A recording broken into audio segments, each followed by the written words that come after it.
এটা ছিল সংক্ষিপ্তভাবে আপনার ইয়েটা প্রথম প্রশ্নের উত্তরটা। দ্বিতীয়, আপনার তারাবির পর বিতর নামাজ সংক্রান্ত প্রশ্ন করেছিলেন। হ্যাঁ, হযরত আবু বকর সিদ্দিক রাদিয়াল্লাহু আনহুকে হুজুর সাল্লাল্লাহু আলাইহি ওয়াসাল্লাম জিজ্ঞেস করেছিলেন, তুমি কিভাবে বিতরের নামাজ পড়ো? তো হুজুর হযরত আবু বকর সিদ্দিক বলেছিলেন, আমি প্রথম রাতেই পড়ে ফেলি। কেন পড়ো প্রথম রাতে? এটার উত্তর হলো, যদি আমার শেষ রাতে জাগতে না পারি, সাবধানতার জন্য আমি প্রথম রাতেই পড়ে ফেলি। প্রত্যেক রাতেই জাগতেন, কিন্তু প্রত্যেক রাতেই তার ভয় থাকতো, যদি না জাগতে পারি, যদি ঘুম না ভাঙে। তাকওয়ার একটা দাবি। হুজুর সাল্লাল্লাহু আলাইহি ওয়াসাল্লাম বলেছিলেন, ঠিক আছে। হযরত উমরকে জিজ্ঞেস করা হয়েছিল, তুমি কি করো? বলছে, কেন ঘুম ভাঙবে না? আমি শেষ রাতে পড়ি। ঘুম ভাঙবে না মানে? এটাও তার আত্মবিশ্বাস ছিল, কনফিডেন্স ছিল। এটাকেও হুজুর সাল্লাল্লাহু আলাইহি ওয়াসাল্লাম সমর্থন দিয়েছেন।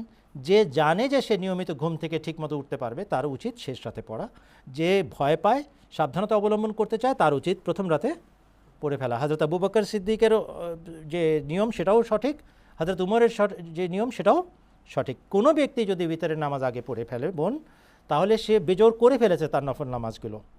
অতএব শেষ রাতে উঠে শুধু সে 2-2-2 করে তার তাহাজ্জুদ নামাজ আদায় করবে। তার ভিতর নামাজ সে পড়ে ফেলেছে 3 রাকাত পড়ার মাধ্যমে। সে অলরেডি তার সারা দিনের নামাজগুলোকে, সারাক্ষণের নামাজগুলোকে সে বেজোর করে ফেলেছে।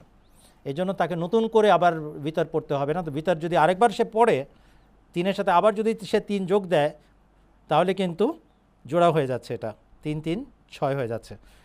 গায়ের আহমদি ফিকাতে লেখা আছে, প্রথমে উঠে 1 রাকাত পড়বে, তারপরে সেটাকে 4 করবে, তারপরে সে 2+2+2 করবে, তারপরে 3 পড়বে। কার সাথে সে জোড়া দিচ্ছে? একলা নামাজই নাই 1 রাকাতের।